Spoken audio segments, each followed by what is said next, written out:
Fala pessoal, sejam muito bem-vindos a mais um episódio do Mate with Mates. Hoje eu vou conversar um pouquinho com vocês a respeito da minha experiência voltando ao Brasil depois de 7 anos. Então fazia desde 2019 que eu não visitava o Brasil. Obviamente a gente teve uma pandemia que nos impossibilitou de viajar durante 3 anos, se eu não me engano. Mas aí, esse ano, eu tive a oportunidade de ficar 3 semanas no Brasil, viajei bastante. Viajei mais em 3 semanas do que nos outros 28 anos que eu morei no Brasil. E também eu levei a minha esposa, né, a Stacy, para conhecer o Brasil, conhecer a minha família, conhecer os meus amigos e o lugar de onde eu vim, né? Então, antes de a gente começar, eu vou pedir para você que não nos segue nas redes sociais, vai lá, faz esse favor pra gente e deixa o seu feedback também, que é muito importante. Algum assunto que você gostaria que a gente trouxesse. A gente está indo atrás de bastante convidados para esse ano de 2026. A gente tem algumas coisas já alinhadas. E assim como no último episódio eu comentei, tem bastante coisa boa acontecendo esse ano, né? E vai lá no nosso canal no YouTube também, assina o nosso canal, que aí você recebe a notificação quando o episódio ele é lançado, né? Então é muito importante pra gente. E comenta lá, nunca deixe de comentar, deixe seu feedback. Felipe, tem que ir mais para esse lado, tem que ir mais para esse lado, que a gente sempre ajusta, e a ideia do projeto é sempre trazer o melhor conteúdo para você, né? Tanto para o pessoal que tá aqui na Austrália e tem curiosidade sobre algum determinado assunto, e também para o pessoal que está no Brasil e pensa em vir para a Austrália. Hoje, um dia especial, estou estreando a minha térmica nova, que eu ganhei da minha tia Viviane, e a minha cuia nova, que eu ganhei do meu tio André também. A gente tá provando o mate com esses dois equipamentos novos e tá bem legal. A térmica, ela é incrível. Então, um abraço pro pessoal da Soprano, que faz um produto de qualidade. Então não dá mais nem barulho para servir. E a minha irmã fala sempre, né, que fica a espuminha na água do chimarrão, então tem um gosto especial. Então vamos começar o episódio. Eu gostaria de começar sempre falando um pouco antes de viajar para o Brasil, né? Então faziam 7 anos que eu não ia, como eu falei, né? Praticamente 7 anos. E eu tava bem nervoso, eu tava bem, assim, inseguro do que iria acontecer nessa viagem ao Brasil, né? E por uma série de fatores. A primeira é que, obviamente, nesses 7 anos eu perdi o contato com bastante gente, né? Inclusive familiares muito próximos, primos, tios, eu não conversava mais tanto, né? A gente tem grupo de família de WhatsApp, enfim, mas a gente acaba que, com a correria aqui da Austrália e a vida corrida lá no Brasil também, como é para todo mundo, a gente acabava que não conversava, e eu tava apreensivo que eu ia chegar no Brasil e não ia ter assunto com essas pessoas, né? Pessoas essas que ajudaram a me criar, né? Então, muitos tios por parte de pai ou por parte de mãe, eles foram também de uma forma indireta meus pais, assim, né? Então, eu tava bem apreensivo em relação a isso, e graças a Deus foi tudo muito pelo contrário, né? Eu consegui trocar uma ideia com todo mundo, eu tive a oportunidade de ter conversas assim separadas com os meus tios, com os meus primos, e foi um momento muito especial. E outra coisa também que eu estava apreensivo era de levar a Stacy, né? Então a Stacy, ela não fala o português fluente, né? Ela fala o básico do português e ela entende bastante também, mas era uma das outras coisas que eu ficava apreensivo, porque a gente sabe, né? A gente tem, né, um pouco a mania de falar um em cima do outro no Brasil. Quando a gente está num evento de família, por exemplo, num churrasco, tem 4, 5 assuntos rolando na mesa entre 10 pessoas, e isso confunde bastante quem é de fora, né? Porque a gente já vai chegar lá, mas aqui a cultura é um pouco diferente. Não é nem melhor nem pior, é apenas diferente, como diz o Sorriso Maroto. Então, esses eram os meus maiores medos, assim, digamos, indo pro Brasil. E graças a Deus a experiência foi a melhor possível. Tanto a Stacy quanto a minha família, eles fizeram o máximo que eles poderiam para conseguir se comunicar. e teve até alguns primos meus que falam inglês, que trocaram uma ideia com ela, então foi muito gratificante ver, assim, não só a Stacy colocando energia para conversar com os meus amigos e primos e familiares, mas também como do pessoal lá do Brasil também fazendo esse esforço, né? Então foi bem especial isso para mim. A gente viajou no dia 11 de dezembro, então a gente foi, né? Então uma viagem que eu tinha até esquecido quanto é longe, meu Deus do céu. É bem longe e todo mundo que tá assistindo o podcast sabe, né, que ou se tá aqui na Austrália ou se tá no Brasil, tem uma ideia que é uma viagem muito longa e é uma viagem bem sofrida, né? Então a gente viajou de Melbourne para Santiago e Santiago para Florianópolis. Foi assim o melhor que poderia ser e mesmo assim é muito cansativo, né? Mas a gente chegou em Florianópolis às 10 da noite, eu acho, da quinta-feira. Então a gente saiu daqui da Austrália na quinta, de meio-dia, e chegou em Florianópolis na quinta de noite, né? Então, umas 10 da noite até a gente sair do aeroporto, enfim, eram umas 10:30. E o engraçado é que uma das coisas que a Stacey queria, quando a gente começou a ideia de ir pro Brasil, ela queria ver uma capivara, né? Então eu quero porque eu quero ver uma capivara. E a gente teve a sorte de quando a gente estava saindo do aeroporto, a gente viu uns carros parados e a gente teve que parar também. E tinha uma família de capivara atravessando a rua, né? Tinha a capivara grande e as capivarinhas menores, né? Então foi bem engraçado. Ela já teve essa experiência assim que ela chegou no Brasil. E a gente chegou na quinta de madrugada, na sexta de madrugada já, a gente já foi dormir direto, tava bem cansado. E aí na sexta de manhã eu tive a oportunidade de passear com a minha mãe sozinho, porque a Stacey foi no cabeleireiro, então eu tive essa oportunidade.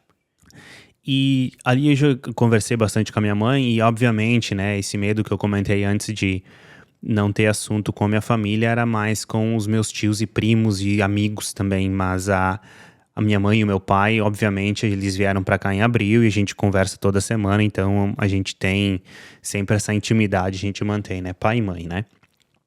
E algumas experiências ali que eu tive foi que tava muito quente. Eu tinha esquecido como o Brasil é quente e é úmido também. A gente sofreu bastante com essa umidade. Até eu fiquei pensando assim, como um atleta, como é difícil treinar no Brasil, né? Que aqui na Austrália é um ambiente quente também, agora no verão, mas é um calor mais seco. Então a gente sai para uma corrida, tu sofre um pouco com o calor, num dia que tá 29, 30 graus, mas lá no Brasil é quente e é úmido, né? Então eu fiquei bem surpreso, assim, como eu tinha esquecido e como o meu corpo sofreu até de uma certa forma, né? Então é aquela de tu toma um banho e tu sai do banho, tu já tá todo já suado de novo, tu não se seca direito, é bem diferente do que a gente tá acostumado. Então a gente chegou e ficou 3 dias no Brasil, em Imbituba, onde os meus pais moram hoje. E a gente foi para Foz do Iguaçu, que a Stacey gosta muito de cachoeiras, né? Então não tem lugar melhor, né, do que Foz do Iguaçu. A gente passou aí 4 dias em Foz, visitou o lado brasileiro, visitou o lado argentino e a gente foi no Parque das Aves, a gente foi jantar uma parrilha no restaurante argentino, no lado da Argentina também, e foi uma experiência maravilhosa, assim, um dos lugares mais bonitos, com certeza, que eu já vi na vida, assim, então, uma experiência de ouro, a Stacey adorou, ela até brincou comigo, ela disse, o dia do nosso casamento é um dia mais feliz da minha vida, mas esse é bem próximo, ela falou, né, até brincando, então, para uma pessoa que gosta, né, faz uma diferença, toda aquela força da água, todo, né, a beleza natural mesmo que tem ali naquela região, né? Então, foi uma experiência bacana. Então, a gente saiu de Foz do Iguaçu, do aeroporto de Foz do Iguaçu, e foi a Curitiba. E de Curitiba a gente foi até Porto Alegre, né? Aí no aeroporto a gente tinha alugado um carro. E aí eu peguei esse carro e a gente dirigiu até Farroupilha, que é a minha cidade natal. Eu cheguei em Farroupilha acredito que era na quinta-feira, isso. É o dia 18, se eu não estou enganado. E eu fui direto no ginásio que eu jogava futsal com os meus amigos lá. Eles estavam jogando, era o último jogo do ano e eles fazem um Grenal no último jogo do ano, então o bicho tava pegando lá e eu só fui dar um abraço no meu primo, nos meus amigos, né, que eu costumava jogar bola com eles. E aí ali eu já tive a primeira experiência com o meu tio, né? Com o meu tio Aristeu. Foi bacana, trocamos uma ideia ali, então foi bem legal. E aí a gente foi ficar na casa da minha tia, né? No bairro que eles moram, enfim. E ficamos uma semana em Farroupilha. A gente até fez uma segunda celebração de casamento, digamos assim, porque a gente acreditou que seria um pouco mais tranquilo a gente fazer isso para apresentar a Stacy para toda a família, né? Se não desse tempo de vir a encontrar alguém separado, pelo menos a gente já tinha feito isso. E aí eu consegui reunir os meus amigos de ensino médio, que foi muito bacana, e os meus amigos de faculdade também, que eu não ia ter tempo para ver individualmente, e as famílias, tanto do lado do pai e da mãe, e uns amigos também de vida, né, que eu tenho. E aí foi um dia muito especial, foi cheio de emoções, a gente conseguiu se divertir bastante, a Stacy viu como funciona uma festa brasileira, né? Enfim, então a gente ficou até o dia... A gente passou daí o domingo fazendo um churrasco de família de um lado, a gente fez uma janta na família do outro. Foi ali que eu conversei bastante com os meus tios e primos e foi talvez um dos dias mais bacanas assim que a gente passou, porque eu consegui, né, trocar uma ideia com todo mundo, assim, foi bem importante. E aí na segunda a gente foi para Gramado, né, como estava na época do Natal Luz, a gente foi para Gramado, né, então passamos a segunda e a terça em Gramado e depois voltamos para Farroupilha. Ficamos mais 3 dias em Farroupilha, passamos o Natal com a minha família. E aí depois a gente voltou para Porto Alegre, né? Devolveu o carro, pegou o avião, foi para o Rio de Janeiro, né? Ficamos 4 dias no Rio de Janeiro. E aí fizemos toda a parte mais turística do Rio de Janeiro. Até um abraço para o Leonardo, que fez toda a função, né? De levar a gente, de mostrar onde que eram os lugares. E aí voltamos para Imbituba, ficamos mais 3 dias e voltamos para a Austrália. Então foi bem corrido, foi assim, a gente não parou, a gente voltou e teve que descansar aqui na Austrália, né? Porque eu tava sempre nessa função de encontrar algum amigo, encontrar algum primo. E até foi muito corrido e claro que a próxima vez que a gente for pro Brasil vai ser um pouquinho diferente, né? Mas, enfim, foi muito importante também mostrar pra Stacy, né, quão grande é a minha família e quão bonito é o Brasil, né? Levando ela pra Foz e pro Rio de Janeiro. E, assim, agora essa foi só um pouco do geral de como foi a viagem e agora eu gostaria de comentar um pouco que as minhas percepções do Brasil, né? Então, faziam 7 anos, quase 7 anos que eu não ia, e o Brasil, ele tá um país totalmente diferente do que eu lembrava, né? Então, tem muitas coisas que estão muito melhor no Brasil, né? Então, tem muitas coisas, assim, que evoluíram bastante, né? E que eu fiquei muito feliz de ver, e tem coisinhas simples que, às vezes, no dia a dia do Brasil a gente não percebe, sabe? Mas fazem uma diferença muito grande, né? Então, quando eu falo que a gente foi ali para Foz do Iguaçu, ali a gente foi em um ponto turístico, então é um pouco diferente, né? Então a gente ficou num hotel bacana, a gente tinha o ponto turístico para ver, então não conta muito, mas ali até perto da onde os meus pais moram, ali que é em Imbituba, como foi bacana a gente ver crianças fora de casa brincando, sabe? Onde o meu pai e a mãe moram é um lugar que o pessoal solta pipa, cara. E aí teve um domingo antes da gente viajar pra Foz que tinha... Eles se encontram lá, né? Tem uns terrenos grandes, assim, perto. E o pessoal soltando pipa, assim. Tinha muita gente. Eu acho que tinha uns 50 guris, assim, soltando pipa, né? E aí tinha os pais que vinham trazer as crianças. E aí até durante os outros dias, as crianças andando de bicicleta na rua. Então, como é bacana ver isso, sabe? Um tempo que as crianças não estão tão na frente das telas, mas estão brincando mais como foi a minha infância, né? que eu sou velhinho já, da década de 80, eu sou de 89, então eu me lembro da minha infância jogando bola na frente de casa ou andando de bicicleta, e foi o que eu vi lá em Imbituba, então eu fiquei bem surpreso e bem feliz, porque aqui na Austrália a gente vê muito pouco disso, sabe? A gente vê, assim, aquela bando de criança brincando, a gente não vê aqui. É muito raro e foi bem legal, bem especial ver isso lá no Brasil, em Imbituba. E é um tempo que as crianças não estão na frente de um tablet, de um celular, né? Então foi bem bacana essa parte. Agora eu gostaria de passar um pouco para falar de Farroupilha, né? Que foi a cidade que eu vivi durante 28 anos, né? Então foi uma surpresa para mim, não uma surpresa, mas é uma coisa que a gente não tinha mais ideia, como Farroupilha é uma cidade barulhenta, sabe? E eu vou explicar o que, que eu quero dizer com isso. A gente ficou na casa dos meus tios e era muito comum a galera passar com som alto de carro, sabe? Som alto de carro e sempre a mesma música, tom, tss, tom, tom, tss, tom, tom, tss, tom, tom, tom, tom, tom, tom.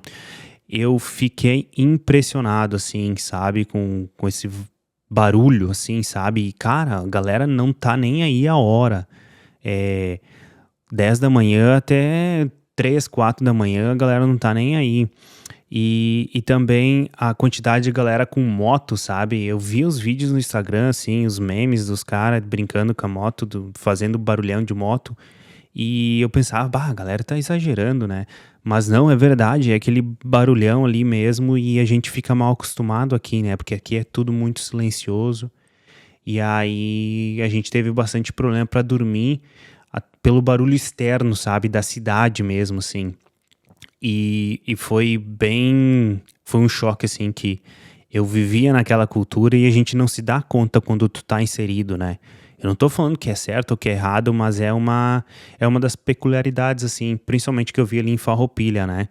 E também a questão de ônibus e caminhão passando, assim, sabe? Eu acho que também conta aqui é asfalto, né? Então aqui a gente mora é tudo asfalto, então faz menos barulho, né? Se um caminhão passa ou um ônibus passa, é menos barulho.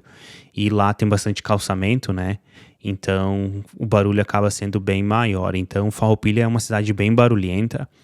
Uma das coisas que eu percebi também, e não é crítica à prefeitura de Farroupilha, e também já é ao mesmo tempo, é como tá difícil caminhar na cidade de Farroupilha, nas calçadas. Tu tem que prestar muita atenção onde tu vai pra tu não virar o pé, pra tu não cair num buraco, pra tu não tropeçar e cair, porque, cara, tava difícil. Teve ali na Coronel Pena de Moraes, que é a rua principal da cidade, e a gente tava caminhando ali, eu pisei numa pedra e a pedra tava solta, ela foi lá embaixo, assim, e levantou o outro lado, sabe? E até o meu pai me comentou daí um outro dia que ele já tomou vários banhos, assim, caminhando na cidade, porque pisa na pedra e ela desce, daí quando levanta, quando o outro lado baixa, bate na água, que se choveu o dia seguinte, o dia anterior, volta em você.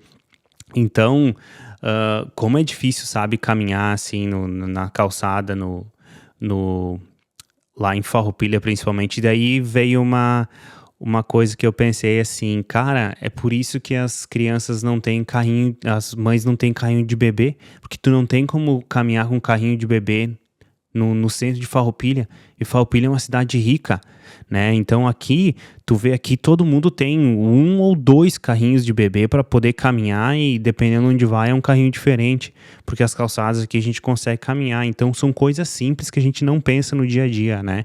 E eu notei isso muito em Farroupilha. A gente foi pro Rio de Janeiro e aí lá onde a gente ficou, né, obviamente, totalmente diferente, né?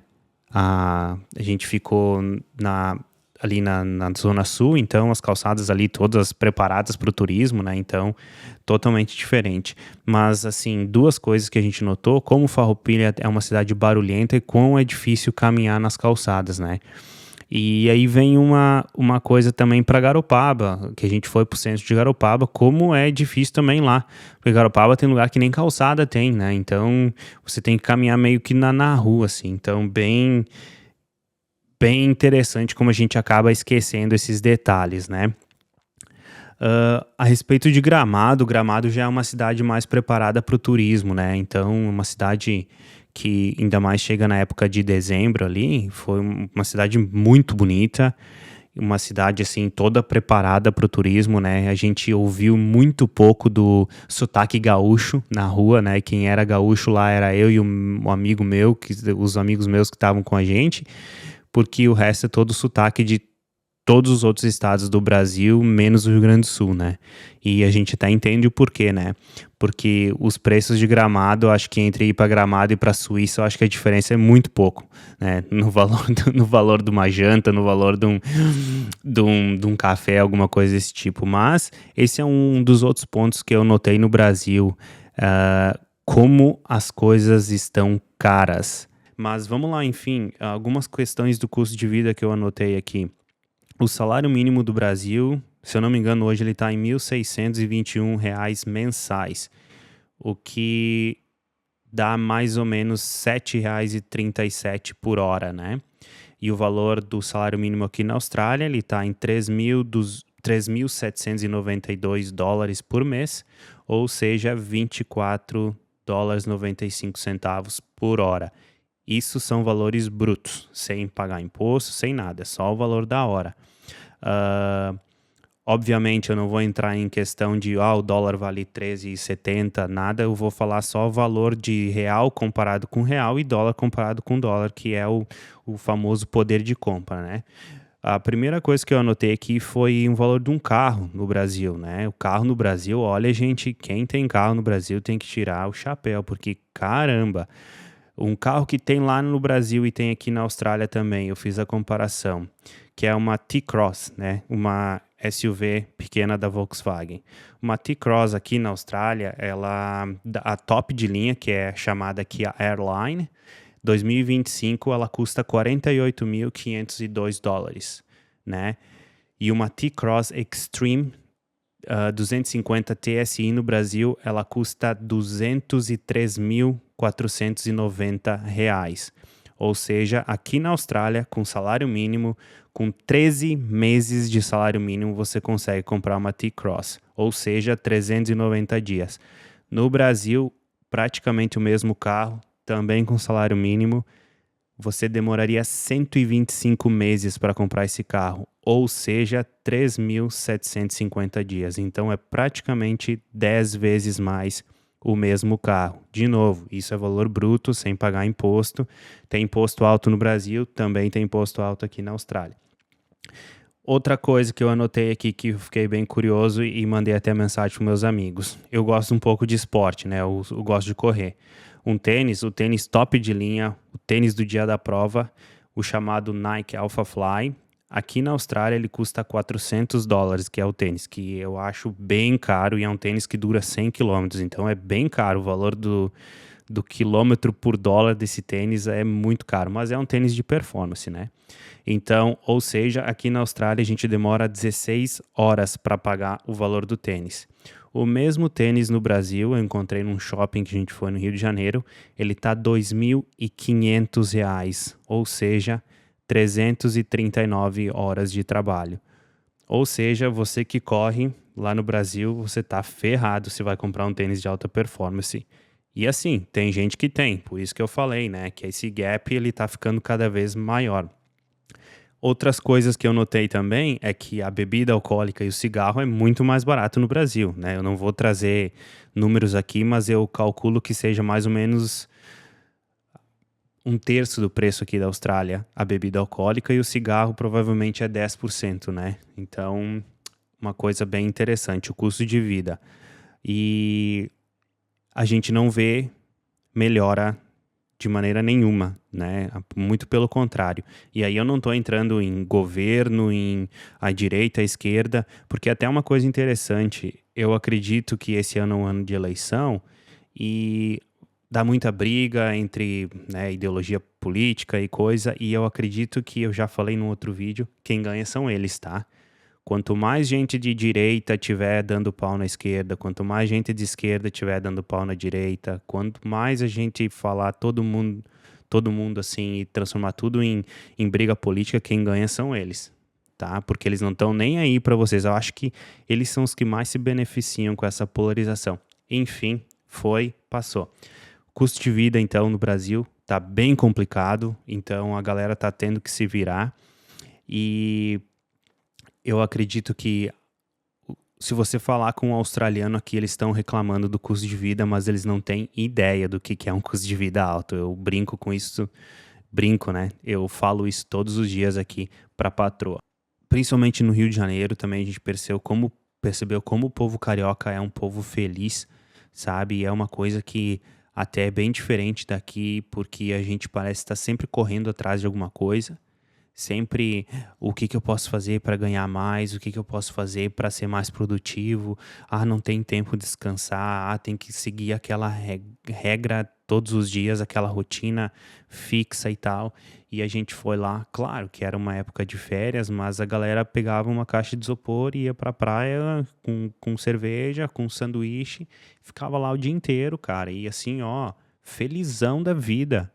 Entendeu? Então foi uma coisa que eu fiquei apavorado, como a gente sabe ser feliz no Brasil. Essa acho que é a palavra. O brasileiro, ele sabe ser feliz. Tem muito problema, não me leve a mal. Tem muito problema acontecendo, tem muita coisa que tá errada, mas mesmo assim a gente sabe ser feliz. A gente é um povo que tá sempre de bem com a vida, sabe? Não é um povo que é assim, é um povo que é, qual é a palavra? É otimista. O brasileiro, ele é otimista, ele tem esperança. Ele nunca perde a esperança, ele sempre está feliz. E é uma coisa que eu batalho muito aqui também para os australianos que eu conheço.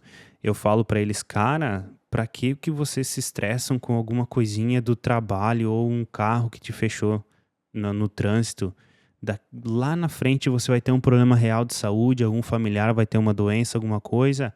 Deixa para se estressar lá.